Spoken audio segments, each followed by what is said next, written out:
오늘 하나님의 귀하신 말씀은 창세기 44장 19절부터 26절 말씀입니다. 우리 다 함께 창세기 44장 19절부터 26절 말씀을 한 목소리로 읽도록 하겠습니다. 이전에 내 주께서 종들에게 물으시되 너희는 아버지가 있느냐 아우가 있느냐 하시기로 우리가 내 주께 아뢰되 우리에게 아버지가 있으니 노인이요 또 그가 노년에 얻은 아들 청년이 있으니 그의 형은 죽고 그의 어머니가 남긴 것은 그뿐이므로 그의 아버지가 그를 사랑하나이다 하였더니 주께서 또 종들에게 이르시되 그를 내게로 데리고 와서 내가 그를 보게 하라 하시기에 우리가 다 내 주께 말씀드리기를 그 아이는 그의 아버지를 떠나지 못할지니 떠나면 그의 아버지가 죽겠나이다.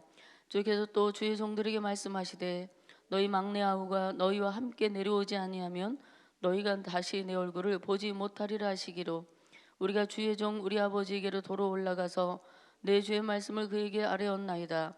그 후에 우리 아버지가 다시 가서 곡물을 조금 사오라 하시기로 우리가 이르되 우리가 내려갈 수 없나이다.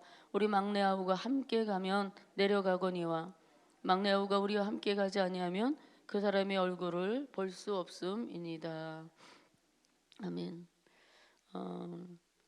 여기 은잔을 훔친 누명을 씌워서 자기 동생 베냐민을 붙들어 두고자 이제 애굽 총리 요셉이 다른 형제들은 다 돌아가다. 그리고 범죄를 저지른 베냐민만 놓고 가라고 이렇게 말했습니다. 그래서 유다가 이제 형제들을 대표로 나서서 선처를 바라며 호소하고 있는 그런 장면이 계속 이어지고 있습니다. 애굽의 총리를 향해 18절의 말씀을 보면 내 주여 종이 주에게 한 말씀을 하게 해주십시오. 주는 바로와 같으신 분입니다. 이렇게 이야기합니다. 그래서 총리에게도 바로와 같은 큰 권력이 있음을 들어서 자비를 베풀어 주시기를 바란다고 극진한 예우를 갖추고 자신은 종이라는 표현을 사용하면서 지극한 자기를 낮추는 그런 겸손의 자세를 취했습니다. 그리고 처음 총리를 만나 나눴던 이야기와 자신들이 현재 상황에 이르게 된 전후 사정을 다 털어놓게 되죠. 그리고 처음 곡식을 구하러 왔을 때 총리께서 저희들의 가족 이야기를 물었지 않습니까? 우리가 노년의 아비와 막내 아우가 있다고 솔직하게 말했고 그때 총리께서 다음에 올 때는 막내 아우를 데리고 와서 얼굴을 보여야 한다 이렇게 말씀했습니다. 그래서 이번에 곡식을 사러 올 때에 아버지에게 너무나 소중한 아들이지만 이 베냐민을 데리고 가지 않으면 갈 수 없다는 사정을 이야기했고 아버지를 설득해서 데리고 온 것입니다. 이렇게 이야기합니다. 이 말은 결국 총리각하에 엄한 명을 우리가 잊지 않았고 그 말대로 지키려고 노력했습니다라는 것을 어필하고 있습니다. 그리고 그가 한 말이 무엇입니까? 20절과 21절 보면 아버지가 노년에 얻은 두 아들이 있는데 하나는 죽었고 하나는 늙은 아버지가 지극히 사랑하는 아들이다라는 것을 이렇게 은연중에 표현합니다. 죽은 아들로 인해서 아직도 상심이 큰데 그 아들을 잊지 못하고 있는데 이 지극히 사랑하는 막내 아들마저 잃어버리게 되면 아버지가 아마 죽게 될 것입니다 라는 말로 총리의 인정에 호소하고 있습니다. 겸손을 닮은 진정한 호소는 다른 사람의 마음을 움직이는 힘이 있습니다. 마가복음 7장과 마태복음 15장 말씀에 보면은 수로보니게 여인이 나옵니다. 그래서 이 여인이 예수님께 귀신 들린 자기의 딸을 고쳐달라고 호소합니다. 그래서 주님이 매정하게 말씀하세요. 자녀의 떡을 취하여 개들에게 던짐이 마땅하지 않다. 그런 이 여인은 끝까지 주님 앞에 호소합니다. 개들도 주인의 땅의 상에서 떨어지는 부스러기를 먹지 않습니까? 그 자신을 개와 같은 존재로 여겨도 좋다. 그냥 부스럭지 같은 은혜라도 나에게 베풀어 달라고 그 여인이 진정한 마음을 담아 간절히 그렇게 호소하자 주님이 감동하셨고 그녀의 소원을 들어 사랑하는 딸을 고쳐 주셨습니다. 진정한 겸손이 담긴 호소는 상대의 분노를 누그러뜨리기도 하고 완고한 사람의 마음도 부드럽게 하고 자비를 베풀게 하는 그런 기회를 얻게 합니다. 그래서 겸손은 사람의 마음을 얻을 뿐 아니라 하나님의 마음을 감동시키는 것이고요. 하나님의 은혜와 자비를 얻게 되는 놀라운 역사가 일어나게 되는 것입니다. 이 새벽에도 여러분이 진정한 마음을 담고 하나님 앞에 간절히 기도할 때 우리 하나님의 마음을 감동시키는 그런 기도의 은혜가 있게 되기를 바랍니다. 유대는 차분하게 상황에 대처합니다. 그는 진정한 그 마음으로 형제를 위기에서 구하고 아버지에게 약속한 책임을 지겠다라는 그런 마음이 있습니다. 이런 상황들을 통해서 그들이 그동안 과거의 사건을 깊이 뉘우치고 후회하면서 삶에 많은 변화가 있었다라는 것을 짐작하게 되죠. 유다는 과거의 형제들이 요셉을 죽이자고 했을 때 요셉을 죽이지 말고 팔아넘기자라고 했어요. 어떻게 하든지 동생을 죽이는 일을 막아야 되겠다라는 그런 심정으로 엄격결에 팔아넘기자 그렇게 했지만 그것은 두고두고 이 유다의 마음 가운데에 아픈 가시와 같은 그런 사건으로 남아 있었을 거예요. 그래서 뉘우치고 후회했을지 모르겠습니다. 깊은 뉘우침과 이 회개하는 마음이 있었기 때문에 지금은 자신이 짓지도 않은 죄를 얼마든지 처벌을 받겠다는 심정으로 오히려 자기를 낮추고 겸손하게 애굽의 총리에게 사정을 하고 있습니다. 어제 본문에 있던 그 17절에서 요셉은 베냐민만 노예가 될 것이다라고 선언했죠. 그래서 요셉의 이 선언은 매우 또 엄격하지만 한편으로 보면 지혜로운 거예요. 왜냐하면 이것은 형들의 반응을 통해서 형들이 진실로 베냐민을 사랑하고 있는가를 알 수 있기 때문입니다. 그래서 형제들은 베냐민의 자루에서 애굽의 총리가 잤던 은잔이 발견되었지만 그에게 책임을 다 전가하고 너 책임이니까 너는 여기서 남아라 이렇게 하지 아니하고 함께 살고 우리도 함께 죽겠습니다라는 각오를 보이고 있어요. 형제 사이에 두터운 우애가 있다라는 것을 입증한 거예요. 이것이 바로 요셉이 확인하고 싶었던 그런 모습이었을 것입니다. 유다 같은 책임의식과 지체의식이 우리 공동체에도 필요한 모습이 아닐까 생각해 봅니다. 누군가가 시험을 당할 때 시험 당한 사람과 함께 해줄 수 있는 마음이 필요하고 누군가가 고난 당할 때에 그 고난에 처한 사람과 함께 해줄 수 있는 마음이 필요합니다. 또한 우리가 속한 공동체에 문제가 생겼을 때에 그 문제는 저 사람 때문이야, 저 사람이 책임져야 되라고 그 책임을 다른 이에게 넘기는 것이 아니라 내가 지고 가려는 마음, 함께 지고 해결하려고 하는 그런 마음은 가정이나 공동체를 우리가 속한 공동체를 아름답게 하는 것이라고 생각합니다. 만약에 형제들이 베냐민만 남겨두고 집으로 돌아가 버렸다면 요셉에게는 물론 이 낙심한 아버지 야곱으로부터 큰 책망과 화를 면하지 못했을지도 모릅니다. 또 요셉의 일로 평생 또 죄책감을 그들이 가지고 살아왔던 것처럼 더 큰 죄책을 지고 괴로운 인생을 살아야 했을지도 모릅니다. 우리 땅에 사는 동안 죄로 인해 세상에서 방황하는 영혼들을 우리의 책임인 것처럼 여기고 그들을 위해 중보자적 그러한 기도를 해야 합니다. 예수 그리스도 희생과 중보로 하나님과 우리가 화목하게 되었고 그리고 영혼의 구원을 받았기 때문에 나의 구원, 자기 구원에만 만족하는 것이 아니라 다른 이의 영혼에 깊은 관심을 가지면 좋겠습니다. 사도행전에 나온 스데반이 돌에 맞아 죽어가면서 그들을 위해 기도하고 자기에게 돌을 던지는 자들을 위해 기도하지 않습니까? 아버지여 내 영혼을 받으시옵소서. 그리고 아버지여 이 죄를 그들에게 돌리지 마옵소서. 그는 그 상황에서도 용서의 기도를 하고 있어요. 비록 형제가 아니라도 자기를 희생하면서 다른 사람의 중보자로 대신 책임을 지고 남겠다고 할 수 있는 사람은 많지 않을 것입니다. 쉬운 일이 아닙니다. 그 유다가 베냐민을 위한 중보자로 나선 것은 믿음의 용기가 필요했다라고 생각해요. 그래서 유다가 베냐민을 위해 이렇게 용기 있는 행동을 하고 있죠. 책임을 가진 아버지에게 약속한 것에 대한 책임 그리고 형으로서의 책임 그런 것을 지고자 하는 그런 마음을 가지고 있는 유다의 모습을 보게 됩니다. 그들 형제가 저지른 일들을 보면 용서받을 수 없는 일이었어요. 요셉에게 저지른 그 일은. 그런데 그들에게 놀라운 변화를 허락하신 분이 하나님이심을 우리는 이러한 사건들을 통해서 알아갈 수 있습니다. 유다와 같이 다른 이들을 위해 하나님 앞에 그들의 죄와 삶의 문제를 가지고 나가는 믿음이 우리에게도 있기를 바랍니다. 정말로 가을은 아름다운 계절이죠. 하나님께서 이 아름다운 계절을 정말 찬란한 가을을 우리에게 허락해 주셨습니다. 그래서 그것들을 볼 수 있게 해주시고 하나님의 은혜와 또 은혜가 얼마나 감사한지 그런 걸 깨닫는 계절이 아닌가 이렇게 생각을 해봅니다. 또 특별히 추수감사절이 다가오고 있는데요. 추수의 계절입니다. 곡식을 거두어서 창고에 우리가 드리기 전에 하나님께 한 해 동안 우리의 삶에 땀 흘리고 수고한 열매를 거두게 하시는 은혜 감사해서 우리가 물질을 하나님 앞에 드립니다. 그런데 영적으로도 하나님께 수고의 열매를 드릴 수 있는 저와 성도님들 되길 바랍니다.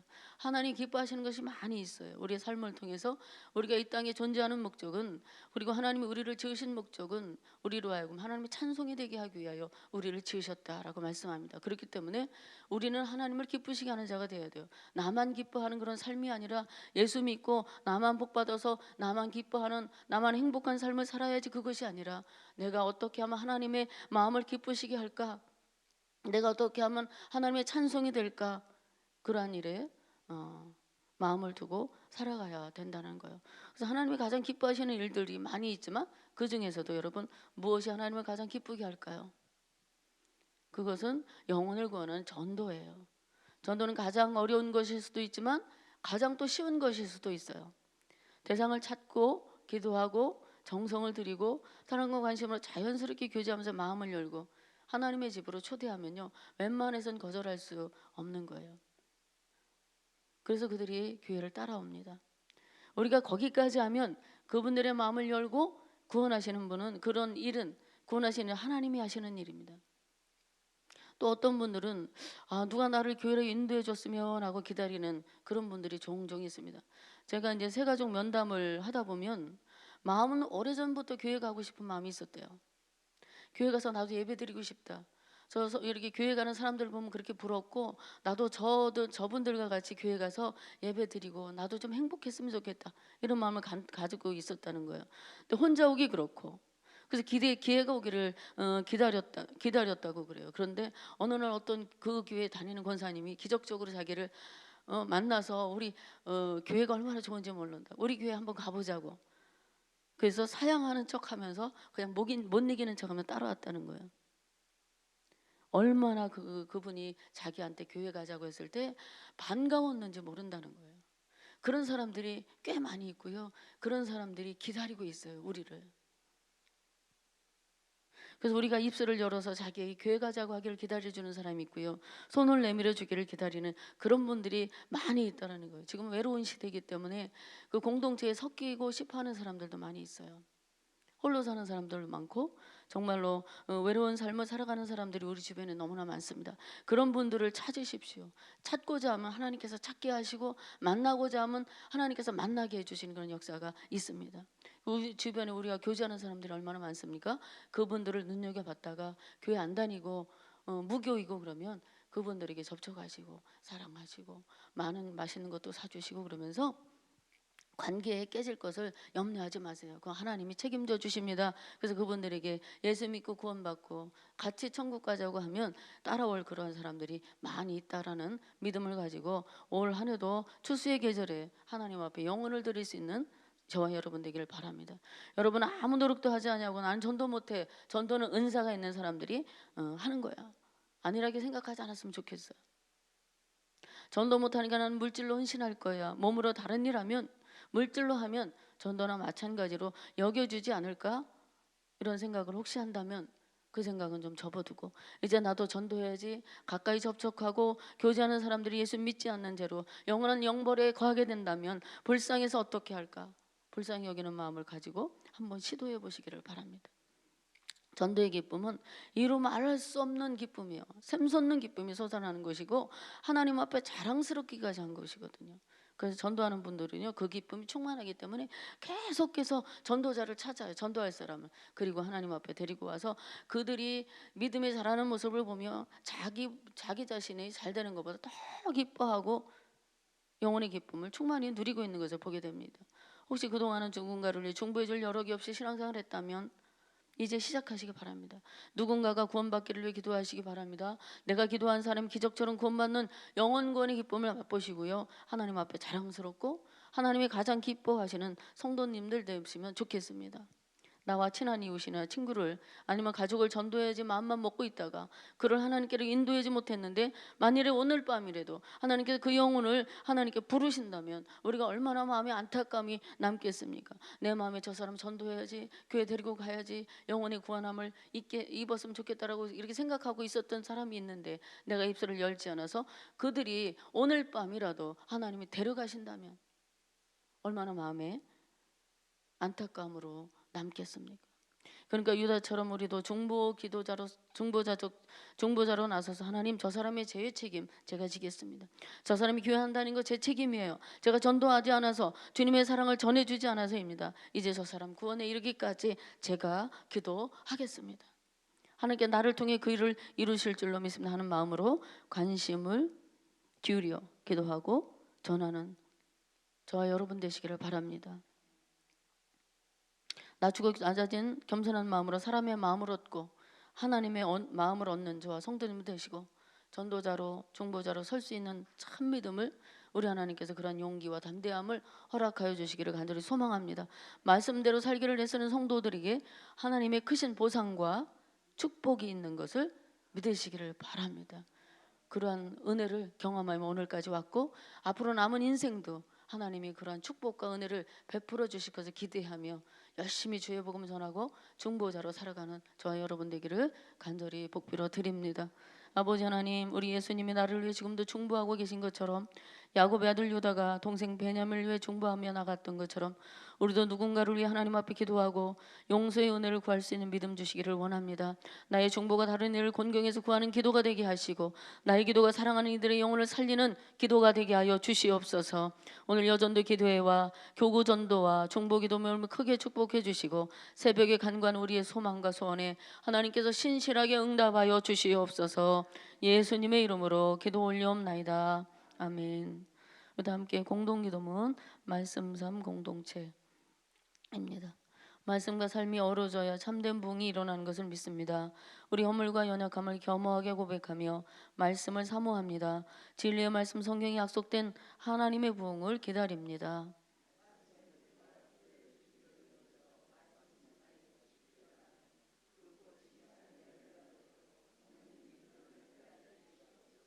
3일째 하나님의 임재와 현존으로 사랑의 음성을 들려 주옵소서. 주님, 우리 공동체의 비전을 굳센 믿음으로 거듭하여 선포합니다. 하나님 말씀의 거룩한 리더십으로 그리스도인의 삶과 세계를 변화시킨다. 아멘. 다 같이 주기도문 하시겠습니다. 하늘에 계신 우리 아버지, 아버지의 이름을 거룩하게 하시며 아버지의 나라가 오게 하시며 아버지의 뜻이 하늘에서 같이 땅에서도 이루어지게 하소서.